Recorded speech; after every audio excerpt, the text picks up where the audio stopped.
വിശദമായി നമുക്ക് പരിശോധിക്കാം. അതിനു മുമ്പ് ആദ്യം വിക്ഷേപണം വിജയം സംബന്ധിച്ച റിപ്പോർട്ട് കണ്ടിട്ട് വരാം.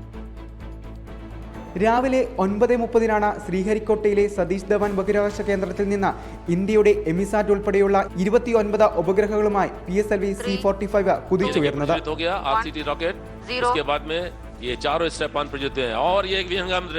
इस समय जो रॉकेट है इन 4 स्टेप ऑन और मुख्य रॉकेट को लेकर അമേരിക്കയിൽ നിന്നുള്ള 20 ഉപഗ്രഹങ്ങൾ, ലിത്വാനിയയുടെ 2 ഉപഗ്രഹങ്ങൾ, സ്വിറ്റ്സർലാൻഡ്, സ്പെയിൻ എന്നിവിടങ്ങളിൽ നിന്നും ഓരോ ഉപഗ്രഹങ്ങളുമാണ് C-45 ഭ്രമണപഥത്തിൽ എത്തിക്കുന്നത്.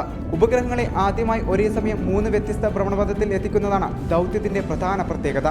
എമിസാറ്റിനെ നിശ്ചിത ഭ്രമണപഥത്തിൽ എത്തിച്ചതായി ISRO അറിയിച്ചു. ഇന്ത്യൻ ഉപഭൂഖണ്ഡത്തെ കൃത്യമായി നിരീക്ഷിക്കാൻ പ്രതിരോധ സേനകളെ എമിസാറ്റ് സഹായിക്കും. ശത്രുരാജ്യങ്ങളുടെ റഡാറിൽ നിന്ന് വിവരങ്ങൾ ചോർത്താനും കഴിയും. K-ബാൻഡിൽ പ്രവർത്തിക്കുന്ന ആൾട്ടിമീറ്ററാണ് എമിസാറ്റിൽ ഉപയോഗിച്ചിരിക്കുന്നത്. മഞ്ഞ്, മഴ എന്നീ കാലാവസ്ഥകളിലും എല്ലായിടത്തിലും ശക്തമായ നിരീക്ഷണം നടത്താനും എമിസാറ്റിന് കഴിയും. ഓരോ 90 മിനിറ്റ് കൂടുമ്പോൾ എമിസാറ്റ് ഭ്രമണപഥം പൂർത്തിയാക്കും. ISROയും DRDOയും സംയുക്തമായാണ് എമിസാറ്റ് നിർമ്മിച്ചിരിക്കുന്നത്. 24 ഡൽഹി. അതെ, ഇന്ത്യയുടെ എമിസാറ്റിൽ മറ്റ് പല രാജ്യങ്ങളുടെയും ഉപഗ്രഹങ്ങളുണ്ട്.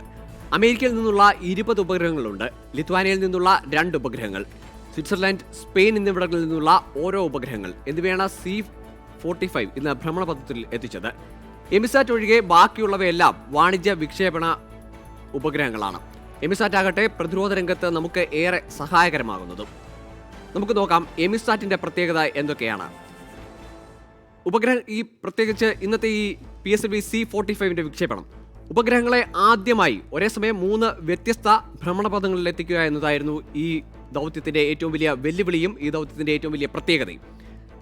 റോക്കറ്റിന്റെ 4ാം ഘട്ടത്തെ ആദ്യമായി പരീക്ഷണ തട്ടകമാക്കി മാറ്റുന്നു എന്ന സവിശേഷതയും ഇന്നത്തെ ഈ വിക്ഷേപണത്തിനുണ്ടായിരുന്നു. നിലവിൽ PSLV വിക്ഷേപണത്തിന്റെ 4ാം ഘട്ടത്തിൽ ഉപഗ്രഹങ്ങൾ വേർപെട്ട് കഴിഞ്ഞാൽ റോക്കറ്റ് ഭാഗം ബഹിരാകാശത്ത് ഉപേക്ഷിക്കാറാണ് പതിവ്. അതോടൊപ്പം തന്നെ ഇന്ന് വിക്ഷേപിച്ചിരിക്കുന്ന പ്രതിരോധ രംഗത്ത് ഇന്ത്യക്ക് വലിയ കുതിച്ചുചാട്ടമുണ്ടാക്കുന്ന, അല്ലെങ്കിൽ ഇന്ത്യയുടെ ആകാശ നിരീക്ഷണത്തിന് അല്ലെങ്കിൽ ബഹിരാകാശ നിരീക്ഷണത്തിൽ ഇന്ത്യക്ക് വലിയ മുതൽക്കൂട്ടാവുമെന്ന് പ്രതീക്ഷിക്കുന്ന എമിസാറ്റിന്റെ ഭാരം എന്ന് പറയുന്നത് 436 കിലോഗ്രാം മാത്രമാണ്.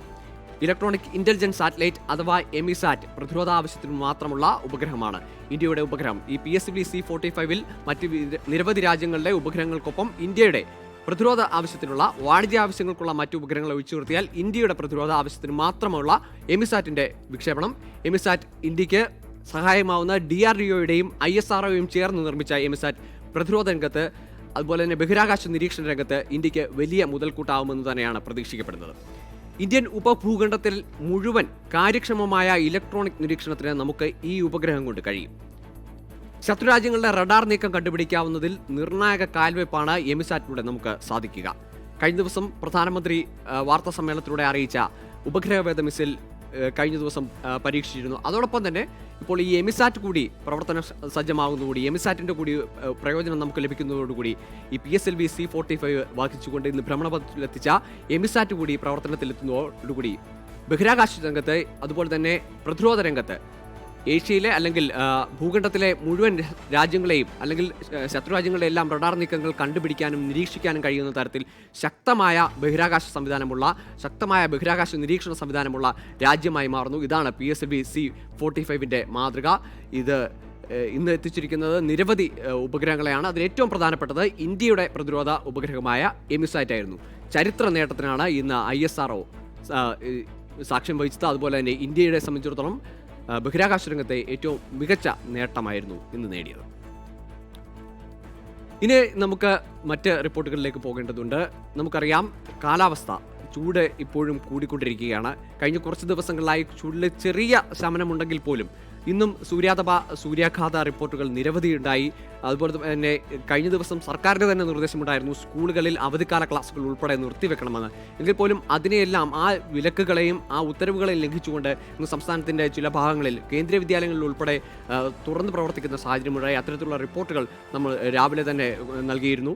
ഈ സാഹചര്യമൊക്കെ പരിശോധിക്കുമ്പോൾ ഇന്ന് നമ്മുടെ സംസ്ഥാനത്തെ കാലാവസ്ഥ ഒന്ന് പരിശോധിക്കേണ്ടതുണ്ട്. വിവിധ പ്രധാനപ്പെട്ട ജില്ലകളിലെ കാലാവസ്ഥ നമുക്ക് പരിശോധിക്കേണ്ടതുണ്ട്. പൊതുവെ കഴിഞ്ഞ ദിവസങ്ങളെ അപേക്ഷിച്ച് കാലാവസ്ഥയിൽ ചെറിയ ചൂടിൽ കുറച്ച് ശമനമുണ്ടായെങ്കിൽ പോലും സൂര്യാഘാത മുന്നറിയിപ്പ് ഇപ്പോഴും നിലനിൽക്കുന്നു. പല ജില്ലകളിലും 2 മുതൽ 3 ഡിഗ്രി സെൽഷ്യസ് വരെ ചൂട് ഉയരാനുള്ള സാധ്യതയുണ്ട്. തിരുവനന്തപുരം ജില്ലയിൽ നോക്കിയാൽ ഉയർന്ന താപനില 34 ഡിഗ്രി സെൽഷ്യസ്, കുറഞ്ഞ താപനില 27 ഡിഗ്രി സെൽഷ്യസ്. ആലപ്പുഴയിലേക്ക് പോയാൽ 33, 27. ഇടുക്കിയിൽ കൂടിയ താപനില 32 ഡിഗ്രി സെൽഷ്യസ്, കുറഞ്ഞ താപനില 19. കൊച്ചിയിൽ 34, 26. തൃശ്ശൂരിലേക്ക് പോയാൽ 34 ഡിഗ്രി ആയിരുന്നു ഇന്ന് ഉയർന്ന താപനില, കുറഞ്ഞ താപനില 26 ഡിഗ്രി സെൽഷ്യസും. കോഴിക്കോട് 32, 27. ഏറ്റവും ഒടുവിൽ വടക്ക് കണ്ണൂർ 33 ഡിഗ്രി ആയിരുന്നു ഉയർന്ന താപനില, ഏറ്റവും കുറഞ്ഞ താപനില 27 ഡിഗ്രി സെൽഷ്യസും. ഇത്തരത്തിൽ പൊതുവെ കഴിഞ്ഞ ദിവസങ്ങളെ അപേക്ഷിച്ച് നോക്കിക്കഴിഞ്ഞാൽ 39 ഡിഗ്രി വരെയും 40 ഡിഗ്രി വരെയും ചിലയിടങ്ങളിൽ പ്രത്യേകിച്ച് മധ്യ കേരളത്തിൽ ഉൾപ്പെടെ കൊച്ചിയിലും അതുപോലെ തന്നെ തൃശ്ശൂരും പാലക്കാടും ഒക്കെ 39 ഡിഗ്രിയോട് അടുത്തും 36, 37 ഡിഗ്രി സെൽഷ്യസിൽ നിന്നിരുന്ന സാഹചര്യമാണ്. ഇപ്പോൾ 35ലേക്കും 34ലേക്കും ഒക്കെ ഒരു ചെറിയ ശമനം ഉണ്ടായെങ്കിൽ പോലും സൂര്യാഘാത മുന്നറിയിപ്പ് ഇപ്പോഴും നിലനിൽക്കുന്നു എന്നതാണ് ഈ കാലഘട്ടത്തിലെ അല്ലെങ്കിൽ ഈ ദിവസങ്ങളിലെ ഏറ്റവും വലിയ ആശങ്കാകരമായ കാര്യം. ഇത് മനുഷ്യരെ മാത്രമല്ല നമ്മുടെ മറ്റ് വ്യവഹാരങ്ങളെല്ലാം ബാധിക്കുന്നുണ്ട്. കൃഷി ഉൾപ്പെടെ എല്ലാ കാര്യത്തിലും കഴിഞ്ഞ ദിവസം ആലപ്പുഴയിൽ നിന്നൊക്കെയുള്ള റിപ്പോർട്ടുകൾ അങ്ങനെയാണ്. പല നെൽകൃഷി ഉൾപ്പെടെ കരിഞ്ഞു നാശത്തിൻ്റെ വക്കിലേക്ക് എത്തുന്ന സാഹചര്യമൊക്കെ നിലനിൽക്കുന്നു. ഇനി നമുക്ക് നമ്മുടെ തെർമോമീറ്ററിലേക്ക് നോക്കിയാൽ ഒരു ഹീറ്റ് ഇൻഡെക്സ്, അതായത് താപനില ഏത് തരത്തിലാണ്, താപനിലയുടെ മാനമനുസരിച്ച് ഓരോ താപനില അതിനനുസരിച്ച് താപനില സൂചികയിൽ അതിനെ കൃത്യമായി വേർതിരിച്ചിട്ടുണ്ട്. ഓക്കെ, 29 ഡിഗ്രിയിൽ താഴെ താപനില അത് സുഖകരമായ ചൂടാണ്. 29 ഡിഗ്രി വരെയുള്ള ചൂട് എന്ന് പറയുന്നത് മനുഷ്യരെ സംബന്ധിച്ചിടത്തോളം അവർക്ക് സുഖകരമായ താപനിലയാണ്. അതിനുശേഷം നോക്കിയാൽ അതാണ് ഈ മഞ്ഞ നിറത്തിൽ സൂചിപ്പിച്ചിരിക്കുന്നത്. അടുത്തത് 30 മുതൽ 40 ഡിഗ്രി സെൽഷ്യസ് വരെയുള്ള താപനില ഓറഞ്ച് നിറത്തിൽ സൂചിപ്പിച്ചിരിക്കുന്നത്. അത് ചെറിയ അസ്വസ്ഥതകൾ ഉണ്ടാകുന്ന ഇപ്പോൾ നമ്മുടെ കേരളത്തിൽ വ്യാപകമായുള്ള താപനിലയാണ് 30 മുതൽ 40 ഡിഗ്രി സെൽഷ്യസ് വരെയുള്ള ഓറഞ്ച് നിറത്തിൽ സൂചിപ്പിച്ചിരിക്കുന്നു. അതിനുശേഷമുള്ളതാണ് 40 മുതൽ 45 ഡിഗ്രി വരെയുള്ള അപകടകരമായ റീജിയൻ. അതാണ് ചുവന്ന നിറത്തിൽ സൂചിപ്പിച്ചിരിക്കുന്നത്. ഈ ചുവന്ന നിറത്തിലുള്ള ഘട്ടത്തിലേക്കും നമ്മൾ എത്തിയിരുന്നു. കഴിഞ്ഞ ദിവസം പാലക്കാട് 41 ഡിഗ്രി സെൽഷ്യസ് വരെ താപനില ഉയർന്നിരുന്നു. പുനലൂരിൽ 39 ഡിഗ്രി ആയിരുന്നു. ഇനി 54 കഴിഞ്ഞാൽ അത് അപകടകരമായ നിലയാണ്. അത് സൂര്യാതപം അല്ലെങ്കിൽ സൂര്യാഘാതം ഉറപ്പായും അത്തരത്തിലുള്ള അപകടങ്ങൾ ഉണ്ടാകുന്ന ഒരു താപനിലയാണ്. ഇന്നത്തെ പ്രധാന നഗരങ്ങളിലെ ചില താപനിലകൾ കൂടി പരിശോധിച്ചാൽ പാലക്കാട് 39 ഡിഗ്രി സെൽഷ്യസ് ആയിരുന്നു ഇന്നത്തെ താപനില.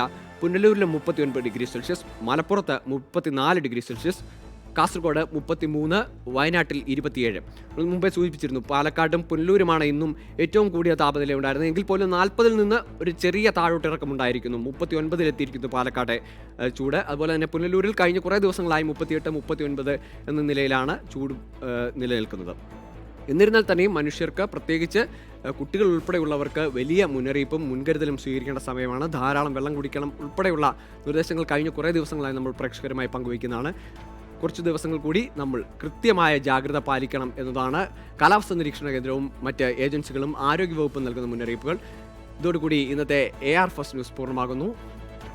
കൂടുതൽ വാർത്തകൾക്കും വീഡിയോകൾക്കുമായി www.24news.com സന്ദർശിക്കുക. നമസ്കാരം.